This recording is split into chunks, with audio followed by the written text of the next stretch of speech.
Have you ever thought about starting your own podcast? When I was trying to get this podcast off the ground, I had a lot of questions. How do I record an episode? How do I get my show into all the apps people like to listen? How do I make money from my podcast?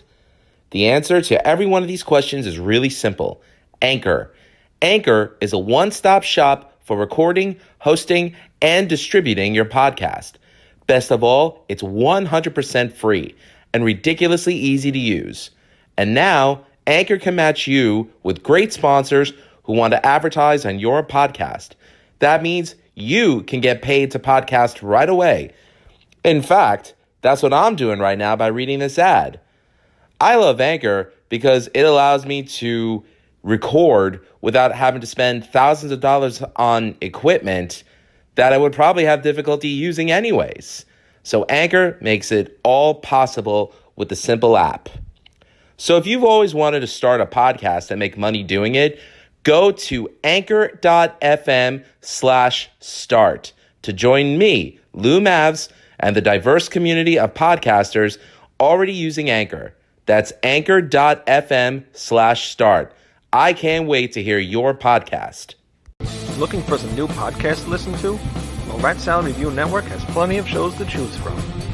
Like Rat Salad Review, where they discuss the latest rock and metal news, as well as interviews and albums. Album versus Album, the King Diamond Podcast, with Wayne Noon, Greg Noggle, and sometimes this guy. Smack him a gob! Ralph Vieira is also on our network with the Vieira Vault. There's also Old Man Metal's Musings, where he discusses heavy metal and beer. Music is Life with Lou Mavs. The Right Opinion for those who love politics. A South Park podcast called Suck My Balls. The Infinite Fringe, a watch-along wrestling show called Beyond Bushido. Ex-Stradivarius guitarist, the Timo Tolkki podcast. And the great Harry Barnett with I Don't Even Like Podcast and the Laughcast. So check out ratsaladreview.com or search Rat Salad Review on YouTube, Podbean, iTunes, Spotify, Stitcher, and more.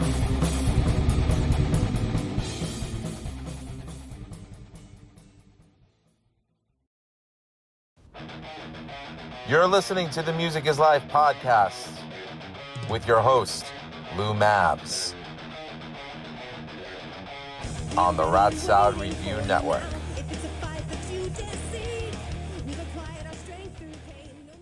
Hello and welcome to the Music is Life podcast. This is your host, Lou Mavs. Thank you for either watching it on the Music is Life podcast channel on YouTube or listening to it on all available streaming media platforms.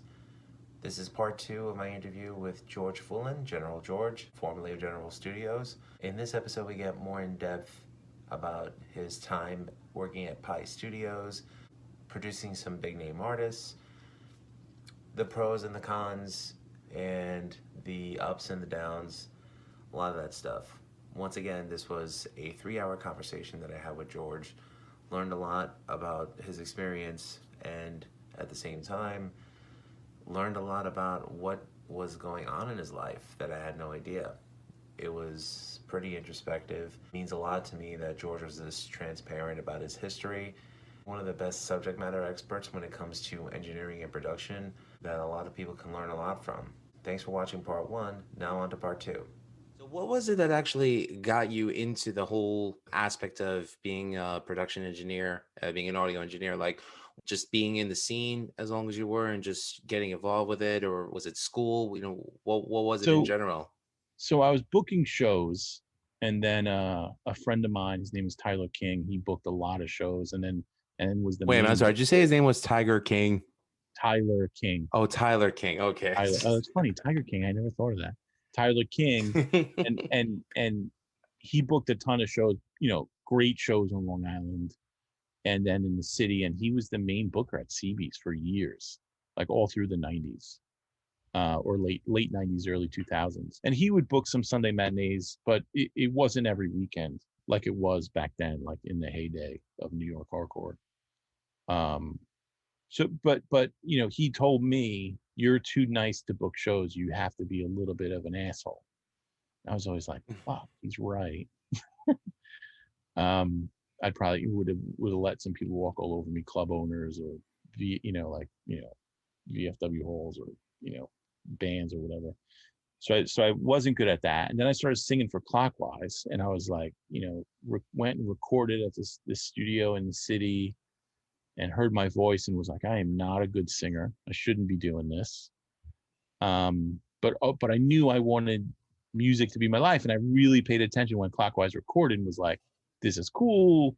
What does this do? The guy explained what a mic pre was, and EQ is an old MCI console, which I remembered later on in life. And it was to tape, and it was like, I sat there the whole time, and he recorded everything, and then it was time for me to sing, and just the whole presence of being in the studio. And then I spent some time with this band called Big Sniff when they went to record, because after that it was like anytime I heard someone was recording, I was like, can I come? Can I hang out? Can I be there?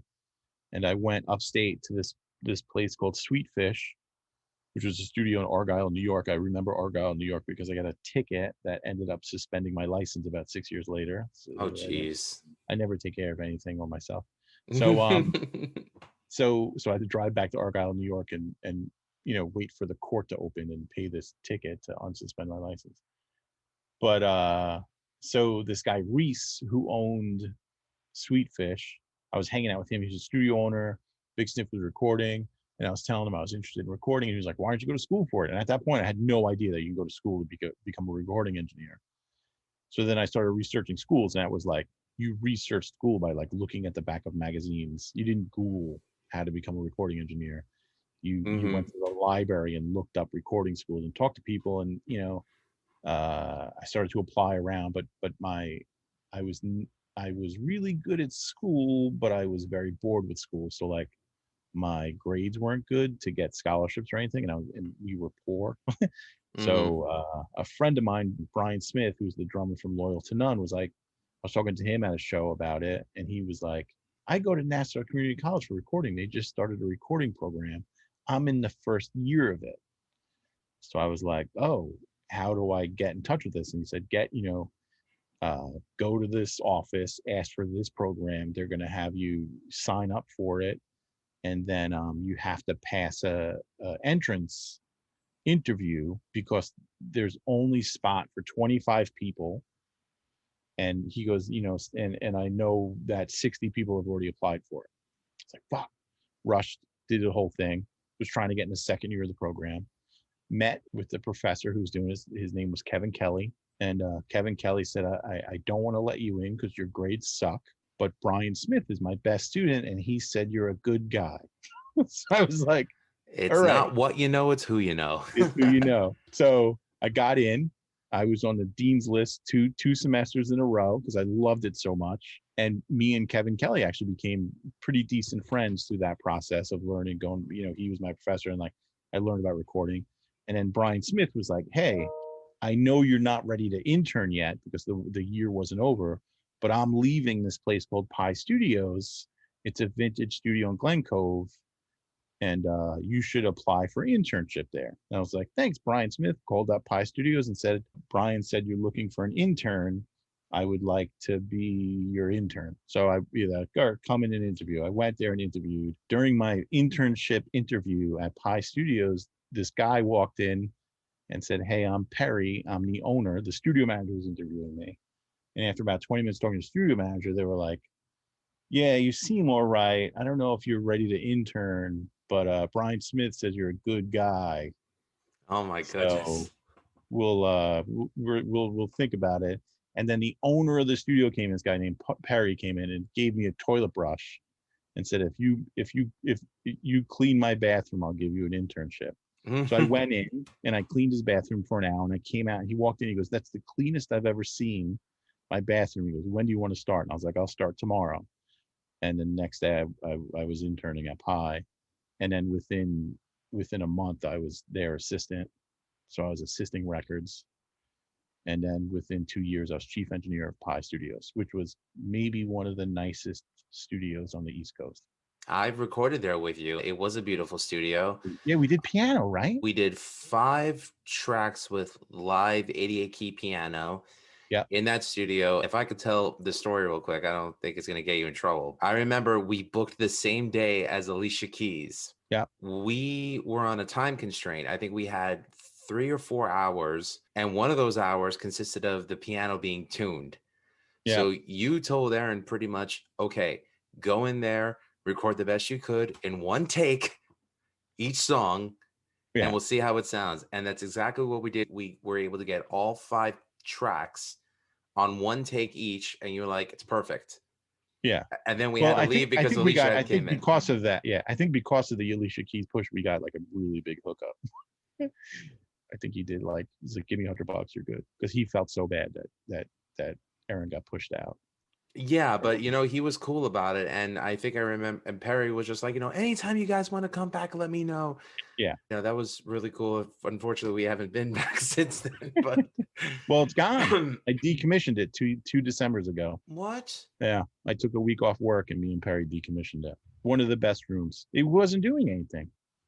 He built a room in LA and it's 1,000 times better. So he's in LA right now then. Okay. William Whitman and Perry Margoloff are father figures to me.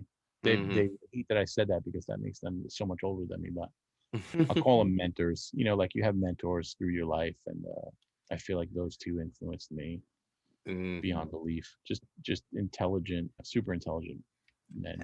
And very nice guy, and he was very complimentary towards Aaron. By the way, Perry, if I ever come into LA, rain check. Okay. So I started at Pi. It was this weird thing where like I was 20 and I asked my mom like, hey, can I quit my job? And like, can you cover my car insurance for a couple of months while I intern? What were you doing at the time? I was a security guard through school because like I could just, study and do all that stuff while in school. Like I was like watching a parking lot in Mineola or something. Actually, I know exactly where I was, but there's plenty of parking lots in Mineola that have security. I know. So I was, I'd sit there in like one weekend day and like 2 weekdays, and it just worked with school. So I did that, and then so I started interning, and I was like, hey, can I quit my job and just go into the studio full time? She's like, yeah, I'll cover you. Insurance, $40 a month or something like that. So it was a free internship, but I was there, and I remember, I was there for when they turned the key in the morning, and I was there for when they turned the key at night. And in the old days, a basic day in the studio was 12 hours. If the client was booked in at noon, that means you had to be there at 11 a.m. And if the client left at midnight, that means you cleaned up and vacuumed and did all that stuff, turned off the tube mics and, whatever kind of little maintenance things you did. And I was leave at 1. So when I was an intern, I was working from 11 a.m. to 1 whenever there was a session. When I worked with you, it was Pro Tools that we used. When you did this internship, was it reel to reel at the time? It was reel to reel, yeah. 24 track 2-inch. He had 2 Studio 800s that I recapped everything in the room, recapped the console. So replacing capacitors. If anyone doesn't know what recapping is. The third day I was interning there, and I still remember this as like a really, really important moment, was like one of the assistants he had, John, was like, hey, that second PCM 42 was making noise when we tried to use it. And Perry's like, all right, take it out, put it on the rack. And I was like, what? And he just like took it out of the rack, brought it upstairs. Perry opened it up, looked at it, found a burnt out resistor, undid the resistor, found another resistor, the same value, put it in, soldered it together, put it in, and then we sat and tested and listened to it. And it wasn't noisy anymore. And I was like, that's fucked up. I was like, I never realized that you could just do that. And that was like the way of that studio was like, oh, if something broke, we moved on to the next version of it. And then I would write a report at night. And then when the clients left, I would go and take it apart and fix it. And that was such a normal part of that world where like, I think some of that is missed. Now it's like, oh, I'd send it to the shop to get fixed or buy another one because everything's disposable now. But it kind of really, really taught me like how to treat gear and how to wire and like, why be afraid of taking something apart? Someone put it together. Someone built it. Right now I own about 4 guitars myself, and I do bring my stuff over to All Music in Plainview because I trust Guy Brogna and his team. I mean, they've taken care of my stuff, my 4 guitars and my bass, and they always take care of my wife when she's got to buy stuff for school. Guy has always been very helpful when it comes to certain things about maintaining your instruments. And he says, one thing you want to do is invest in a soldering iron. And there were a couple of times where my Strat, because I do have a modified Fender Mexican Strat where I replaced the single coil in the bridge with a DiMarzio Super Distortion humbucker pickup, just because I like the tone of a humbucker and a Strat more than the single coil. So there was a part where it was cutting out. Just opened it up, saw that it just needed some soldering. Boom, boom, boom. Put it back together Yeah. again. Good as new.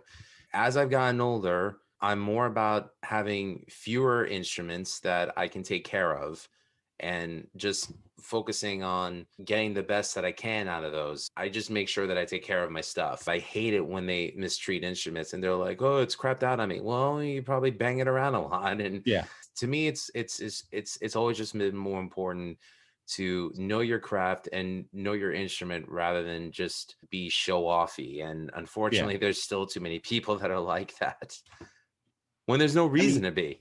yeah. I mean, that's also like one of my philosophies in the studio is having good sounding stuff before you get to the microphone. My studio, when you were there, had a AC30, I had a Hiwatt, I had a Marshall, I had tons of stuff. And then I had a couple of really nicely set up guitars and all that stuff that anyone could play. And my whole theory was like, these bands are coming off the road.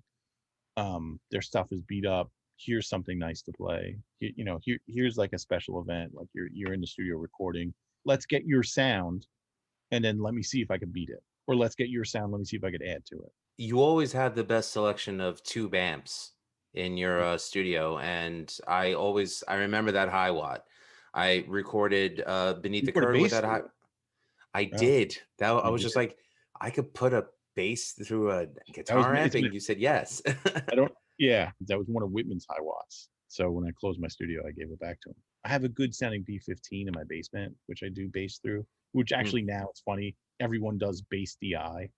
So like now I reamp the B15 because that's the proper bass amp.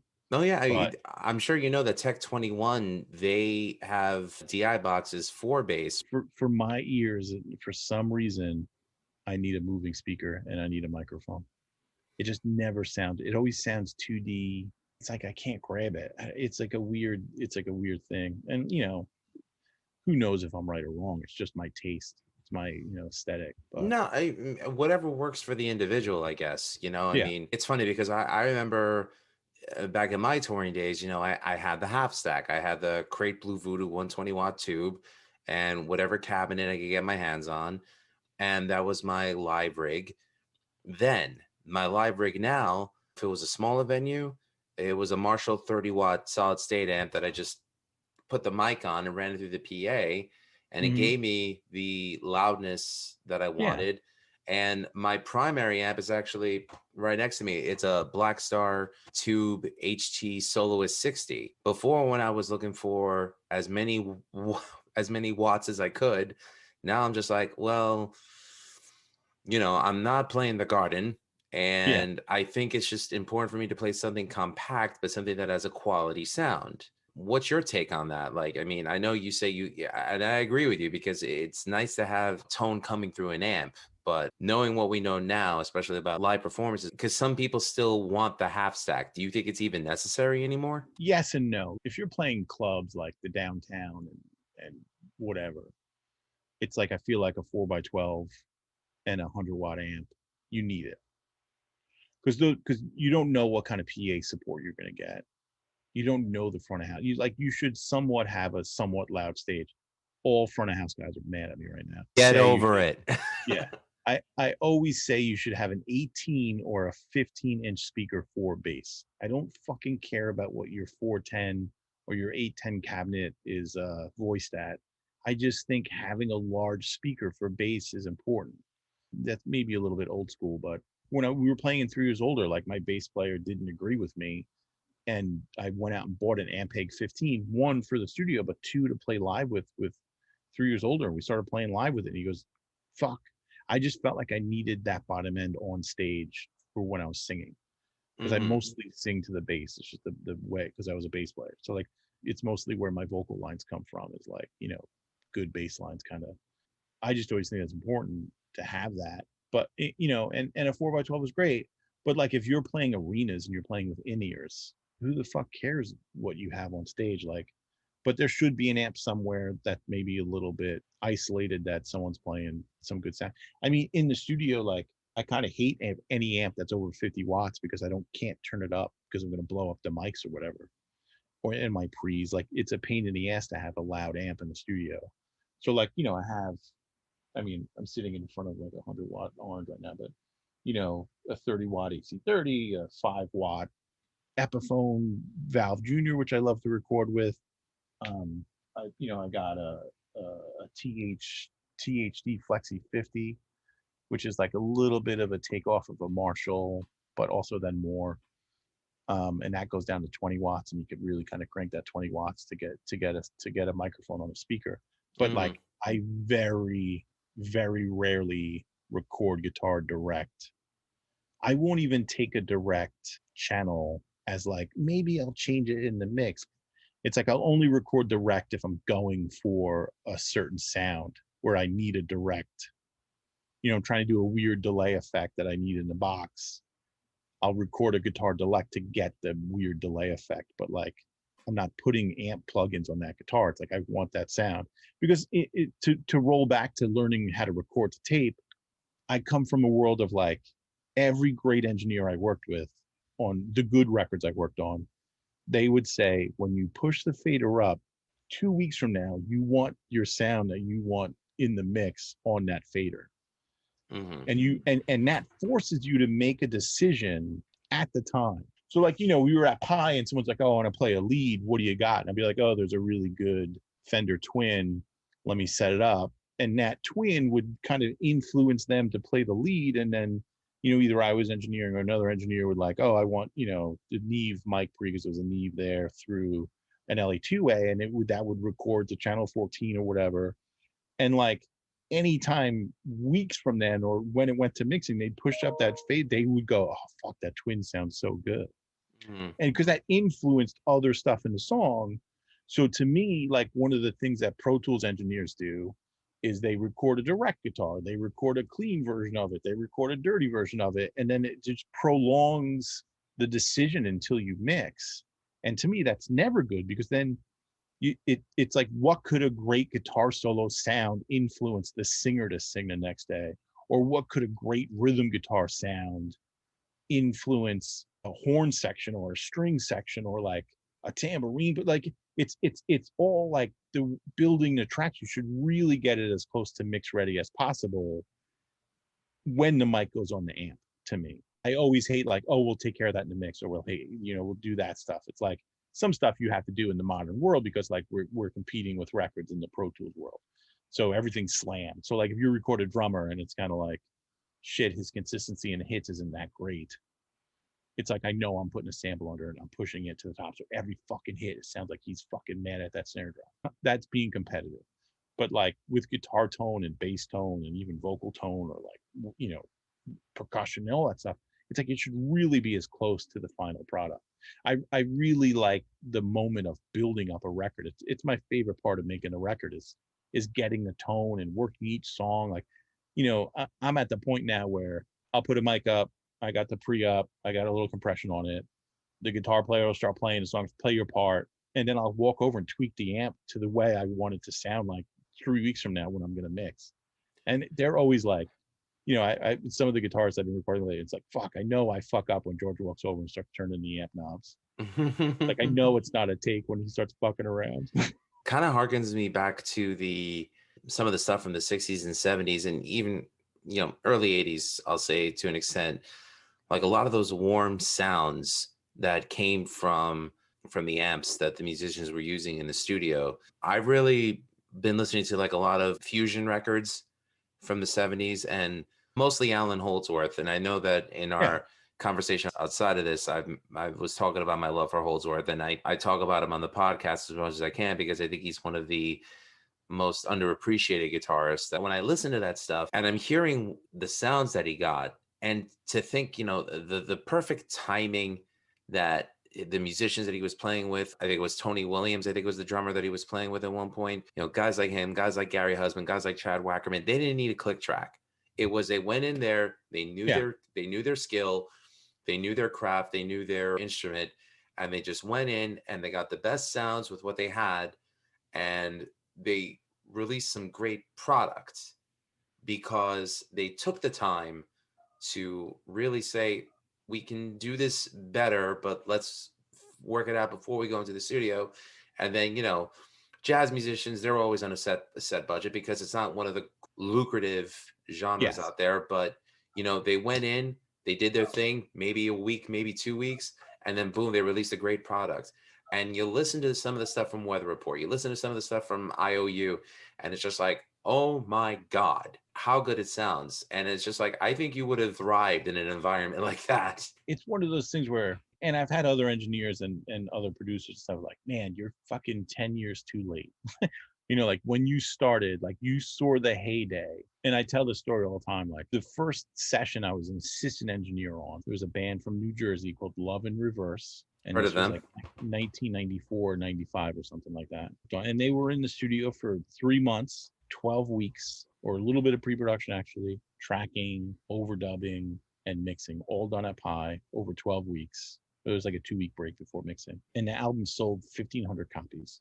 It was on Sire Records. So 1,500 copies total? 1,500 copies total. And it was like, Jesus oh yeah, that Christ. sucked. And it was like, yeah, okay. And then, they might have done another record or they, did a video.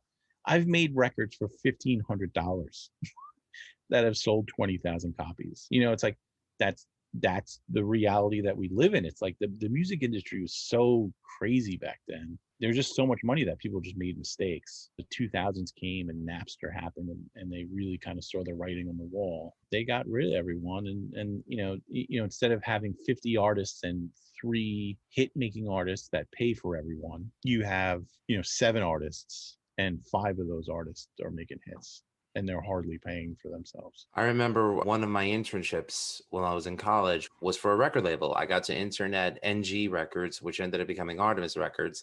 Yeah. At the time, '09 was on the label. They had just signed Kitty.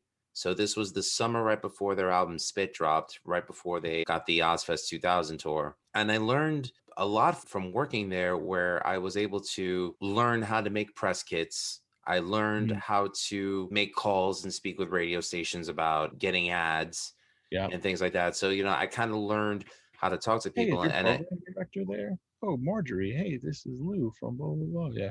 Yeah, it was pretty cool like that. And I got to thank Tom Smitty Smith, because he was the gentleman that I interned for. I learned a lot working for him. I'm not going to lie. The wheels in my brains were thinking, I can learn this stuff so that when I have a band, I can get signed. And then, like you said, the next year, Napster hit and completely changed the game. Yeah.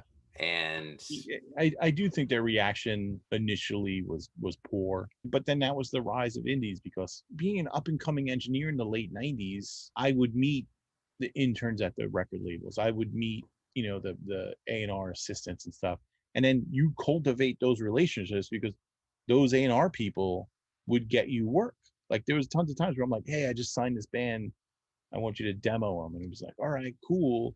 But then 1999, I had several of those people. We would talk, we'd see each other at different things, like, the different festivals. We'd schmooze, and, I'd help them with, oh, get these speakers for your office. I would do different, I was like helpful to them.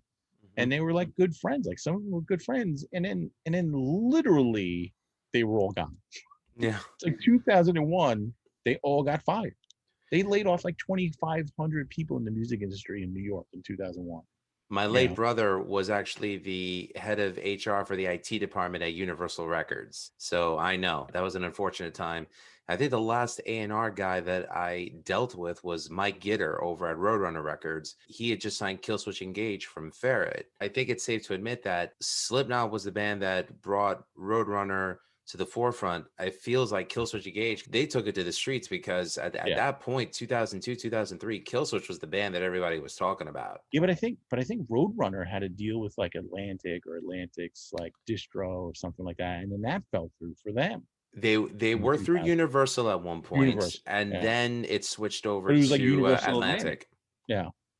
Well, Universal and Atlantic merged or something. It's I used to know all this shit. It's like such a fucking waste of space now in my brain. At the time, Roadrunner, they had bands that I didn't care for, with the exception of like Fear Factory and Typo. They had Cold Chamber that I was just not a fan of, and Mhm. that was at the time that new metal was very popular. And Roadrunner did have some good bands though. Right before Cold Chamber exploded, they had Both Worlds, which is John Joseph from the Yeah. Cro-Mags. They had Yeah. that was great. They had signed Vision of Disorder, they had signed Earth Crisis, and Sepultura at the time was releasing Against, their first album with Derek. So it was great to see the hardcore element of what Yeah. they call loud rock. What was Orange 9 on? Who was Orange 9 on? Didn't they have Orange like Eye Millimeter. Well, I know they started on Revelation, then they went to yeah, Atlantic, and then they went to NG and Artemis. yeah, that's right. That's where I interned. That's where I met Shaka. Actually, I just messaged him on Instagram, and he was just like, "Oh, Lou, I remember you." And and funny enough, he went to high school with my brother who passed away, and he was just like, "How's Mike doing?" And I'm like, "Ah, dude, Mike passed away 5 years ago." But I told him I'm good now. I texted him a picture of my daughter. She's like, "Oh, she's beautiful. God bless." And it Nice. was just great. It was nice to see that Shaka is still a grounded guy, and Yeah. you run into people who were in the hardcore scene around the time that you were part of it. I wouldn't say the time that I was part of it. I mean, because a lot of those guys were fickle anyways. I'm grateful to say that I'm boys with Tyler and Will from Crippled Urn, who at the time when I was doing gigs, they were in a band called Your Day Strong. And Mhm. then Tyler ended up joining My Bitter End and then Dr. Acula. I'm really, really happy with what Crippled Urn is releasing. I mean, it's like old school punk influenced hardcore. Oh, And I gotta check it out. I'm yeah, not familiar. and there's no pretensions about what they're doing. They're just like, yeah, we're not looking to make $1 million. We're weekend warriors. They have families, they work full time during the week, Yeah. and they were out doing shows on the East Coast on weekends, and doing their thing. And I'm just like, wow, that's great. There's I no mean, that's pressure to try to be something yeah, that they're not. But that's yeah, everyone I know. Yeah. but it's just crazy how topsy turvy the music industry became because of Napster. And I agree with you. I think that the end result of what happened is, I think, the most unfortunate circumstance, because it's still the label that's making money from it as opposed to the artist. Yeah. And it kind of sickens me that up until now we were living in a time where for for artists to recoup their losses, they were doing like $1,000 meet and greets before the shows Yeah. and things like Well, that. And concert tickets are just so yeah. fucking expensive now. It's ridiculous. Well, I don't think anyone's making money. I mean, if you're not a touring band, I don't care if you sell 100,000 records. I just don't think there's any money. I think it's one of those things where it's like people just expect it for free. If I People could, just expect music to be free. if you could be honest with me, do you think we're at a point where musicians should never quit their day job if they want to do what they want to do? It depends what their day job is. Like I don't, it's like I don't. I mean, anything like I'm in the mindset of like it takes hard work to do anything, Mhm. right? To be successful in anything, it takes hard work. Like where I am in my industry, I feel like I'm successful, and it took a lot of hard work. And it's like not like the hard work goes away. My day job. It's I'm working hard. I mostly deal with baseball streaming, and spring training started today, and like I'm looking at probably 60-hour weeks where I'm also then on 24 hours a day and need to fix problems for the next 7 months. Like that's Mhm. that's my next 7 months is I'm just going to be working. And that mindset is I think has got me where I am in my industry, is that I don't like it's 40 hours doesn't make sense to me. In anything I've ever done, 40 hours a week doesn't there's not enough time to do anything. No, I Um agree. I, you I you always have feel like you the have to work biggest really hard. problem.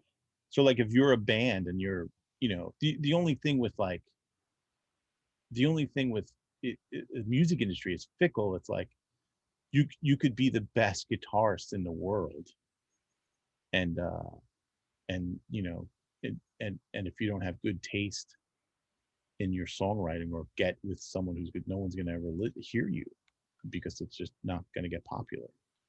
So Hmm. like who knows what the I don't think anyone knows what the equation is. Like we talked in the past about like Baby Shark and like how the popularity of that song But we also said like that song was everywhere for a whole summer. And how much money did they really make from the actual song? It's like nothing. They didn't, they're probably making everything on merchandise or whatever they had set up. Will Yeah, will that family who came up with that song come up with another hit? I don't know.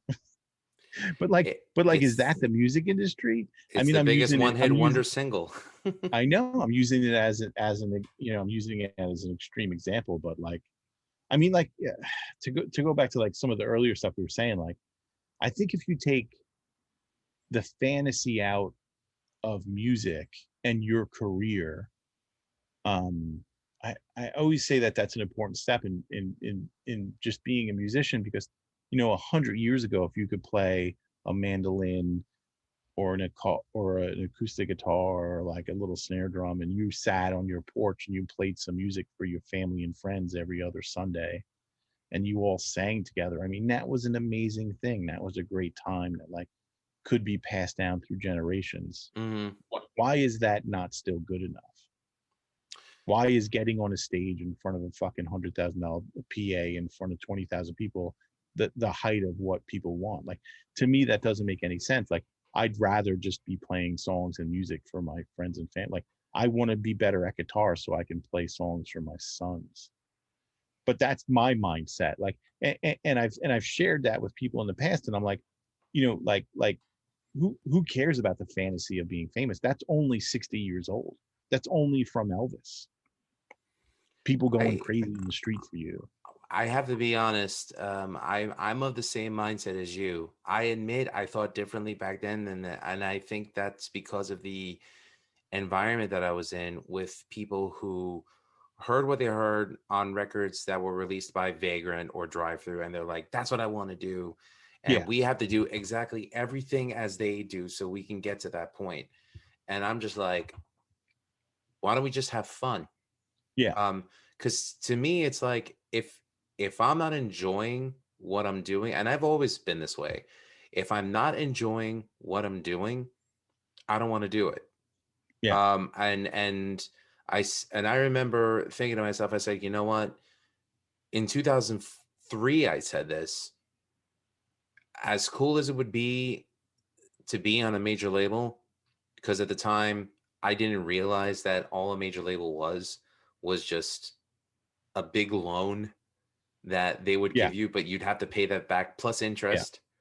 And that's not just indie labels, but that's major labels as well. It's everyone. Yeah, yeah, But I was thinking, it would be cool to be the first band to release his stuff independently. And at the time, iTunes was a thing.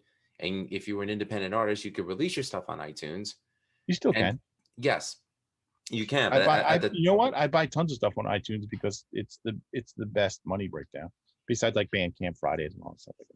Mhm. I said this in 2003, that we don't have to sign to a label. We could just do everything independently and just reap the benefits. And I'd rather do it that way. And I remember my bass player thought I was crazy at the time. He was just like, "Oh no, no, we're never gonna get this." And he was the one that was pushing us to sound like Finch or like Census Fail or Yeah, this and that. And I'm just like, dude, I don't write like that.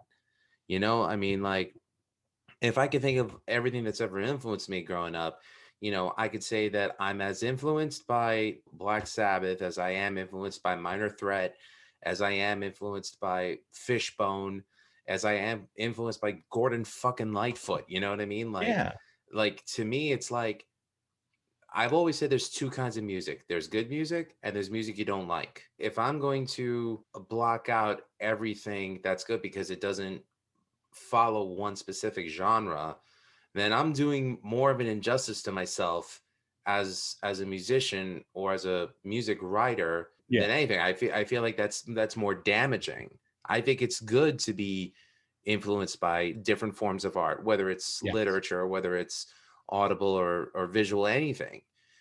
So and it just got to a point where I just said, you know what? I don't think I have it what it takes to be one of these rock stars that's on a label. And I don't care if I ever do, because if I'm not writing music for myself, what am I doing it for? I Yeah, mean, it's very easy for me to just like, write, like my girlfriend broke up with me and this and that type stuff. And I'm just like, but I don't want to do that, but I yeah. and making $1 million from it was never the reason why I did it for the first place. Several great points you made there, but there is good music out there that I don't like, and and then there's Kiss, which I don't like and is not good music. Yeah, Gene Simmons. No, but that's and their music never got me laid anyway.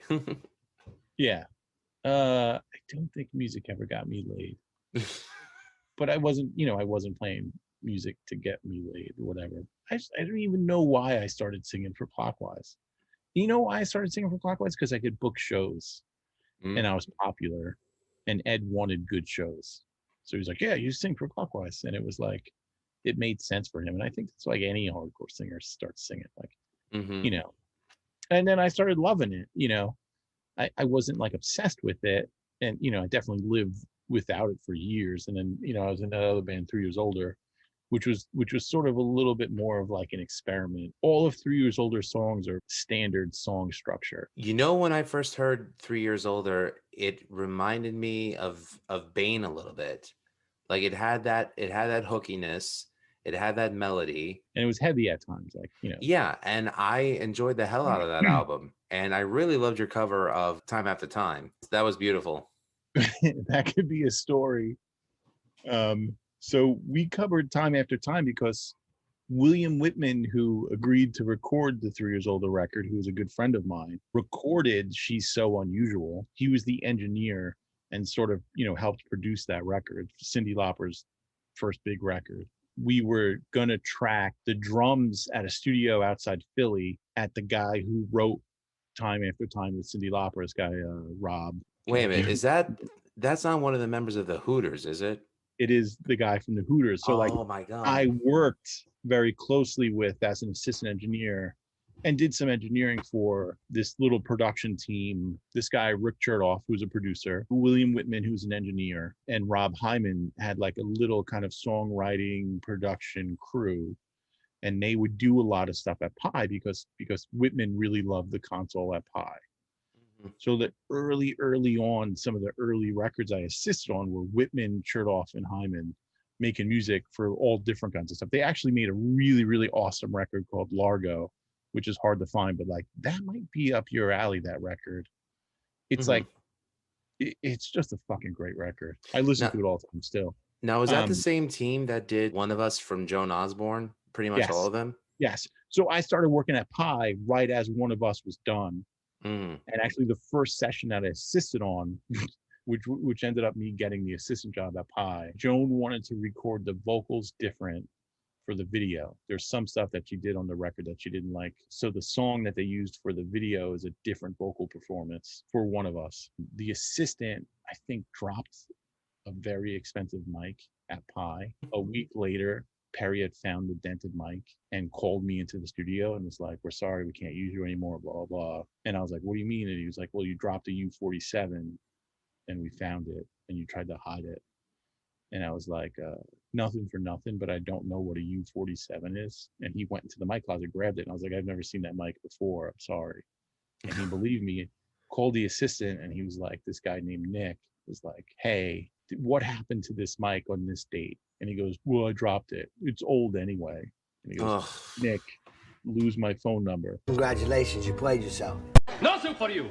So as they say in Canada, peace out. Hung up and came to me and goes, "You need to learn the room because you're the new assistant." Oh, we are so happy we do the dance of joy. So I was like, okay, just ignorantly honest is I got my job, and that was that Joan Osborne thing. But anyway, so I thought it would be a funny idea if we recorded Time After Time at the guy who wrote the song with Cyndi, with the engineer who recorded the original song. And it was great because, like, Whitman is a bass player and sat and grabbed the bass from my bass player and was like, "I always heard this way," and played the bass on the 3 years older cover. I mean, that's Whitman playing bass, not. And he, legitimately had a good idea in 1984 or whatever to play a bass part, but they went with another kind of part. So he got to play the bass he wanted on the 3 years older cover. And Cyndi heard our cover and loved it.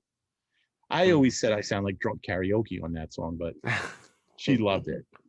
And because I worked so closely with Whitman was was her touring bass player because he loves playing live, spent a lot of time playing live in different bands and stuff like that. But when Cindy was looking to tour, so I guess sometime in the 90s, Whitman started playing with her and became her musical director, which is, if anyone doesn't know, a musical director of a touring band is like the person who makes sure the song structures are right, make sure that everyone's playing the right parts, like making, make sure all that stuff, and works with the artist to make sure that whatever tour they're on and all that stuff like that is taken care of. So that's what Whitman did for her. And Whitman worked on most of her records through the 90s. And I was assistant on a lot of those records. I did a little bit of engineering. I met Cindy the first time when I was in Clockwise. And after a couple of weeks working with her, Bill was like, oh, George is in a hardcore band. And she sat and listened to all, the whole Clockwise EP with me in the studio with her. It was a very surreal moment.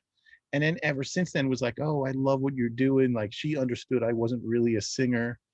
But like, I sang on 5 of her songs through the years, one of them being a Christmas record. And I think 2 Christmases ago, we were in Costco, me and my wife, and I was like, oh, that's me in the chorus. And, she picked out my voice singing on the chorus of a Christmas song, whatever song it was on a Cyndi Lauper record. That it was is like a pretty fun, cool. kind of fun thing, like, fun story like that. That's why we did Time After Time. And also, Time After Time is a fucking great song. It is. It's such a good song. You can't listen to that song without getting choked up. And to me, those are always like the best songs because, it gets you right here. Yeah. And I love and respect the shit out of Cyndi Lauper. She was from Queens. So I felt a kinship with her music because, I grew up in Queens as well. And also, she had Captain Lou Albano in her music videos, and we grew up wrestling fans in my family, so that was a positive notch in her hat for us. So the first night I'm working with her, really late, she had a deadline. I forgot what record it was for, but it was like, it was like a 20-hour session. And at 4 o'clock in the morning, I had like an eyebrow ring, and she's like, she's trying to figure me out the whole night. So then we're sitting, I'm doing some tape playback for her. Whitman's like resting his ears, and we're just going over some stuff, and she looks at me, she goes, oh, that eyebrow piercing, she goes, that hurt? And I was like, no, I don't know, it just was like a pinch for a second. I had like a little eyebrow ring. She goes, my friend used to pierce with the gun through his face. And I was like, oh man, I was like, that sounds painful. And she goes, oh, you probably know him, Captain Lou Albano. And I was like, literally like flashbacks to when I was like 8 years old, watching all that shit go down on like the WWF. Never understood the rubber bands through the face, but I mean, that was Captain Lou in a nutshell. She just thought that it was he she was like, oh, he was crazy, but I loved him, blah blah. She told me some stories about it, and I was like, it was it's crazy. And then was there a difference between Cindy the artist and Cindy the person? I would say on so many levels, but I think coming from like a punk background that I come from, and then she could relate to me on that, and also like how comfortable me and Bill got with each other. Hundreds of hours in the studio with just the 3 of us. I definitely got to see a side of Cindy that maybe not everyone gets to see, but I don't think it was that different. I mean, she definitely speaks her mind and all that stuff. She's it's not like there's an evil person sitting. No, I wasn't insinuating that at all. I'm just saying, like, I do think she is way more talented than what you see on her records, and there's proof of that just being in the studio with her. She did this amazing thing one night that was like, it was like a little bit of a vocal vamp, and she did it and went off and stepped away from the microphone and really kind of controlled the way her voice sounded in the room to the mic that was there to her headphones, and did this whole crazy thing that we're all like floored by. Comes in, she's like, yeah, I want to listen to that. You listen to it, and she goes, that's too much, my audience isn't ready for that. Walks back into the room and does this same exact thing, just 40% less. And that's the take she used. I was like, I've never seen anyone have that much control of the environment, their voice, any of that stuff, and make it sound sincere. It was crazy. Damn. She sings on that Largo record that I talked about earlier, and she does yodeling at the end of one of the songs on it. The project is called Largo, and it just has tons of artists on it. It's the 100-year celebration of the song Largo. and it's just all songs about coming to America. It's fucking great. The Chieftains are on it. Taj Mahal plays on it. Levon Helm's on it. Like, it's a fucking sick record. And it did nothing. The label went out of business when it came out, and they spent a year on the record. It's crazy. Is Cindy someone you still talk with today, or? I ran into her. Like, I was at work. It was like 3 or 4 years ago. I ran into her at the coffee shop at work, and I was like, Cindy, and she went, ugh. And then I was like, it's George, and she goes, holy shit, and it gave me a big hug, and we sat and caught up and all that stuff like that. But it's That's not cool. someone that I'm texting or like emailing and getting in touch with.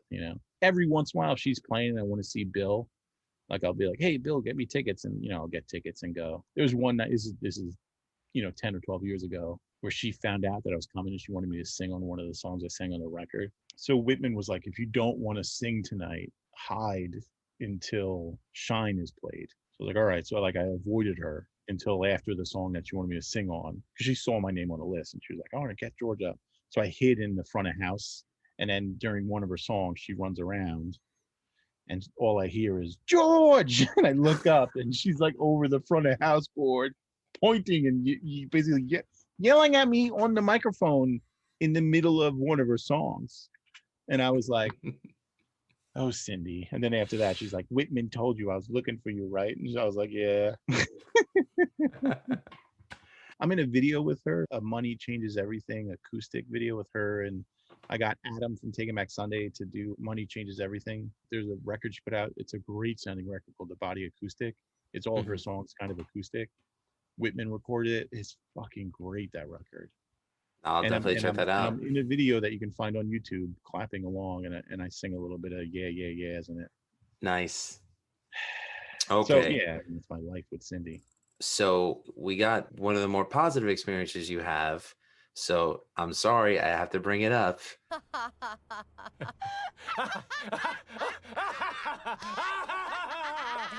are we laughing? A certain progressive metal band out of Long Island, because you told me the horror stories with that once. Oh, that was that. Can we say the name of the band? I don't know. I don't want to. That comes down to my musical taste, and I just wasn't really that into it. And the band is Dream Theater. Okay, he said it. I didn't.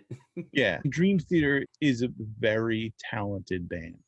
Definitely can't take that away from them. Because they're so talented and they're a musicians band that, some of them had some ego problems. And I knew that going in, and I was the chief engineer at the studio, and they booked Pi out for 6 weeks. And I, had a bunch of indie projects that I could do on the side, and just hired another engineer to work the project.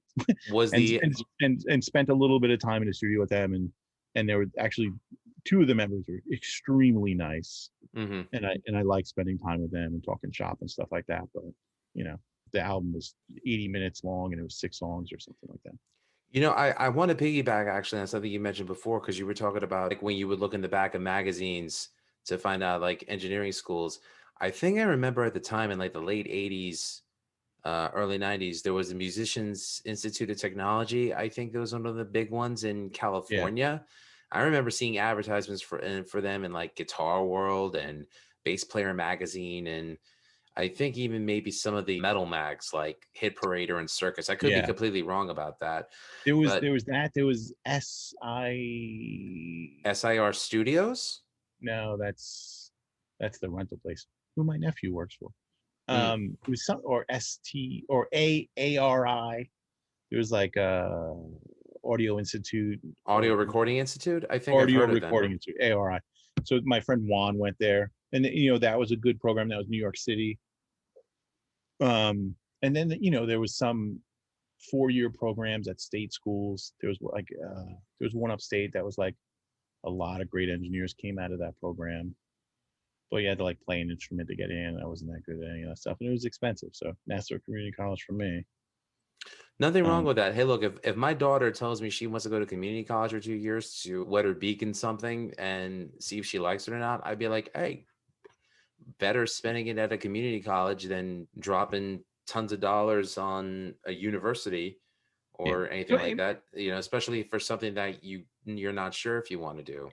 Yeah. So that's the thing. It's like the 20% I learned, and it's basically like how the ear works, how sound waves work, what's a low frequency, what's a high frequency, like, basic stuff, a little bit of tape editing, no real music production, just like this is how a dynamic mic works. This is how a condenser mic works. This is how a ribbon mic works. Like this is what a mic pre does, but no real influence of like a Neve mic pre is better than an SSL mic pre because of these elements. Like none of that stuff. Just basic fundamentals of engineering. We also learned music theory and music business was a course that we had. He put together a good program. Kevin Kelly put together a really good program. It's still going on. He's not the head of it anymore, but it's still going on. Nassau Community College. But if I didn't learn that stuff, I wouldn't be able to learn the stuff that I learned, in the real world working in. One of the great things about Pi was it was such a fancy, expensive studio that I hardly engineered, but like I was working with all the top engineers and producers at the time. Like the Joan Osborne record was the biggest record in 94 or 95 or whatever. I mean, it was a huge record. I got to work with that team that made that record, on 3 more records over the next 4 years. So like just being a fly on the wall for like how records got made, I think, helped me engineering and all that stuff. And then I lived in this weird world where I had like one foot in this super major label, high echelon studio where I was only working with major labels. I was on the phone with these people, like getting tape sent and doing all this different stuff. And then on the other side of it, I was going to hardcore shows and I was like in a hardcore band where I was like playing in front of 30 people and was like totally psyched. Like, we'd show up in Pennsylvania and play a basement. It was like my favorite thing in the world. To play in front of 30 people in a shitty basement, where we're getting electrocuted, and then I'd go to work and I'd work with someone who like already had, a couple of hit records and all that stuff, and just living in that world. And I lived in this both sides of it. And it's like, that's, was me, like the dichotomy of Georgia just made sense. So I never thought to make money. I never thought to record hardcore bands or punk. I just was like, oh, this is my career and this is my life. Like I'm a hardcore kid. And then sort of started to meld them together. And that's when I, kind of was like, I'm not going to make money off the hardcore scene. I never wanted to make money off the hardcore scene or punk, but I could own a small size studio and record all day long, and get by. And that's kind of what had me move towards opening General Studios. And I remember recording with you when I think your studio was based in West Babylon first. Yeah. And and you shared the same building, The Sleeping, November Kills, my neighbors. And yes, they were your neighbors in separate rooms. I think even Doug slept in the studio. Yeah. I lived in that studio for a couple of weeks too. I just remember the tracking for my wife's CD, Beneath the Curtain, and just feeling like it was the most comfortable environment. We weren't on a time budget, but money was, I guess, the one factor, because we wanted to make sure that we didn't waste your time. Yeah. And we wanted to make sure that whatever we did were the best performances. And the way you just had it set up over the course of a couple of years, because we would come to you when we had the money to pay. You were like, "Hey George, we got some money. Let's do it." And you were very helpful. You guys up too, yeah. I liked working with you, and I liked the record, and I think towards the end of that record, we were all striving for something better than the budget. Yeah, and I think I was beyond happy with it. Like, I don't know if you could tell, there's a box up on the china cabinet. That's a box of Aaron's albums. We didn't get to sell all of them because at that point, people stopped buying CDs and they were only about the streaming. At the time that we had on there, Aaron and I still talk about it as like one of the best periods of our lives. But there was an unfortunate incident that happened at your studio, and that's the building burned down, correct? The place in West Babylon. And then you ended up moving to Douglaston, New York, which is right by the Douglaston train station. Yeah. And when you got it, Aaron and I, we were just so happy for you. We're like, oh my God, George has his own studio now. But we didn't realize that for you to be able to maintain it, you had to constantly keep working. For everyone that doesn't understand, we were in a monthly rehearsal building, and I shared a monthly rehearsal room with my band 3 years older. So they paid half the rent, or they paid almost half the rent, and then I covered the rest of the rent with my small recording studio. And that studio is only meant to do overdubs in. Like I kind of thought like I would track drums at Pi or another studio and then bring it back there and do vocals and guitar and tambourine or whatever, or the keyboards or whatever. And and I made a couple of records like that there. And then a good friend of mine, Rick, was like, oh, let's open our own studio. And the idea was to like open up like a couple of monthly rooms and with like a nicer recording studio in it. Somebody informed me that Douglaston, the studio that has been there since the late 70s, was for sale. Mm-hmm. And it was the installation price. And that's basically like you buy the walls, you buy some of the equipment that they have, and you just move in. It's like a hermit crab, And I loved that studio, and then it worked into the budget. There was like a bidding war. We got in there. Actually, the bidding war didn't last long because the guy met me, and then the people who were bidding against me and was like, I want to give you the studio. We got in there, and then one night, I lined up all these sessions at the smaller studio because I said, hey, my prices are going to go up a little bit. I'm going to be at the smaller studio for about a month and a half until we move into this bigger facility, but things will sound better and whatever. And then we're there one night. I'm mixing. I was trying to mix a band called Gracer. I got headphones on because my band who wanted to practice, and I was like, I gotta finish these mixing. So they were writing in the room next door. They borrowed the sleeping room to like write in, and they were playing in there for a little bit. And then I get a tap on the shoulder that there's a ton of smoke in the hallway, and I got headphones on. Oh no! And someone taps me on the shoulder and goes, I think the building's on fire. And I take the headphones off, and the alarm's going, and I'm like, fuck. Uh-huh. And I go and I look at this door, and there's just smoke built. So there's about a 10-foot hallway, and directly across from my room, there's a door, and there's smoke billowing out of every part of this door. And I'm like, call the fire department. Mm-hmm. So they call the fire department. Me and one of the guitarists from Rich from 3 years old start going around the building to get everyone out. We're banging on doors. It's a rehearsal room, so like there's tons of people. There's 14 rooms in there, so we're getting everyone out, banging on doors. Everyone's got to get out, blah, blah, blah. So I go back in my room and I see the smoke, and I'm like, I gotta get shit out of this room. So I unplug my computer. I didn't even turn it off. The mix was still printing. Oh God. I unplugged my computer. When I turned it on a couple of weeks later, I saw where I unplugged like this session, save like this, session file back or whatever. Like, the song was half recorded or whatever. I had like a lamp that I had for my family in that studio. That's the first thing I took out. It's this glass lamp. Put that in my car, and then I just slowly made a bunch of trips. So I'd go in my room. I closed the door. There's no smoke. One of the trips, I poured water on a shirt I was wearing and put that over my nose so I wasn't, breathing in smoke. And I went in 6 times to get gear out. Mm-hmm. Took out a bunch of guitars, took out a bunch of hard drives, and took the computer out, took everything out. I'm just glad you survived it. Well, I talked to a firefighter about running into a burning building. He goes, it's not so bad. He's like, as long as you're protecting and you're not over breathing or doing anything, you're bad. And I was like, yeah, he's like, if you're cool and collected, it's not so bad. So then the cops show up. They're the first ones on the scene, Mm-hmm. and they go, what is this place? And then I explained to him, it's a rehearsal room. He goes, is everyone out? And I was like, we did one sweep already. Let's go back in.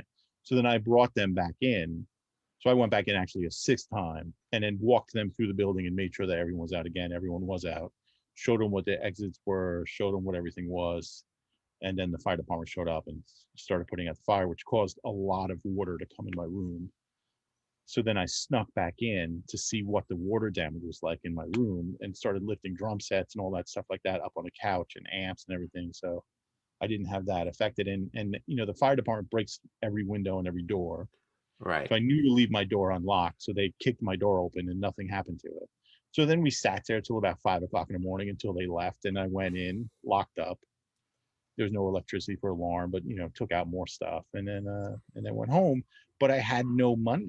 Like I was supposed to make a month's worth of recording sessions to move into this new studio. Mm-hmm. So then the next morning we went and signed the lease on Douglaston. So it was like poetic, but I was broke. and then I'm like trying to get Douglaston up and wiring and, spending money and doing all this stuff. And I started Douglaston behind the eight ball. Like I just didn't have, the $1,000 that I needed to like get stuff done. And it was rough. And then that's just started like, I lost my apartment while I was in Douglaston, and I lived on the couch at Douglaston for about 2 years. I joined the 24-hour gym so I could leave. So I would leave with clients like at 2:00 in the morning. I'd be like, all right, see you later. And I'd lock up. I'd get my car, I'd go to the gym, I'd work out and take a shower, come back and set my bed up on the couch and sleep on the couch in the back. I did not know he was doing this, by the way. When I found out, I was ready to let him move in with me. If I had known you could have moved in with me rent free, dude, I would have been like, no. Because I was living in Bayville at the time. I had an apartment. You were close. Yeah, and I was just like, George, I would have let you crash on my couch. You could have had a home access to the fridge. And then the next morning clean up and hey, how you doing? Blah blah. And record a whole day and just do that process over and over. And Aaron and I, we were saying to ourselves, wow, George is doing great for himself. Yeah, no. Just to keep the lights on. I mean, with the loan payment, like the investor that got us in there, we didn't want to default on that. And then we signed a 5-year lease with this wonderful woman who wanted music in her building. She owned that building since the 70s, and she loved that there was a studio there, and we paid enough rent that was fair enough for her. Something would break, she'd like just get it fixed, attach the bill, pay me less next month. Like it was a leak happened, she would come and get someone to fix the leak. It was great. She sold the building to these people that thought they could knock the building down and build 24 apartments. Oh God! About 2.5 years into the lease. So what happened was these people came in and literally was like, hey, we own the building, we don't want you here. It's the conversation I had with these people.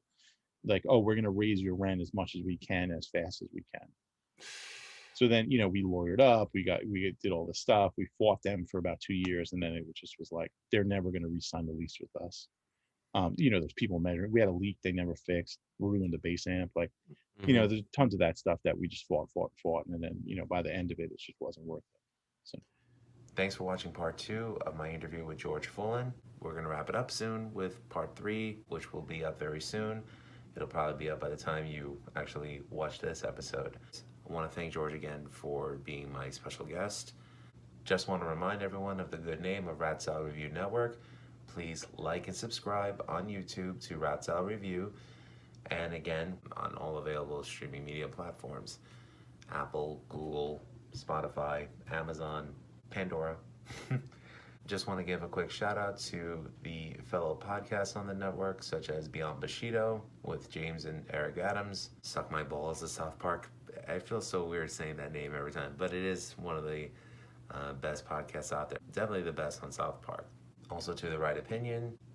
Big shout out to my co-hosts on Rat Salad Review, Wayne and Greg. Also to Ralph Vieira over at Vieira Vault, who just recently reunited with Ian Wadley for the Rock and Metal Combat Podcast. Welcome back, guys. Also a shout out to Decibel Geek, Chris and Aaron. That's a podcast that you should definitely check out for all fans of hard rock and heavy metal from all decades. It's late. I'm tired. Editing takes a while. And you guys have a good night. Bye. Looking for some new podcasts to listen to? Well, Rat Salad Review Network has plenty of shows to choose from. Like Rat Salad Review, where they discuss the latest rock and metal news, as well as interviews and albums.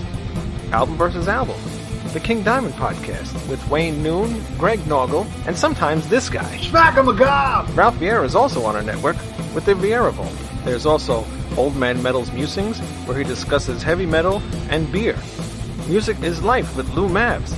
The Right Opinion for those who love politics. A South Park podcast called Suck My Balls.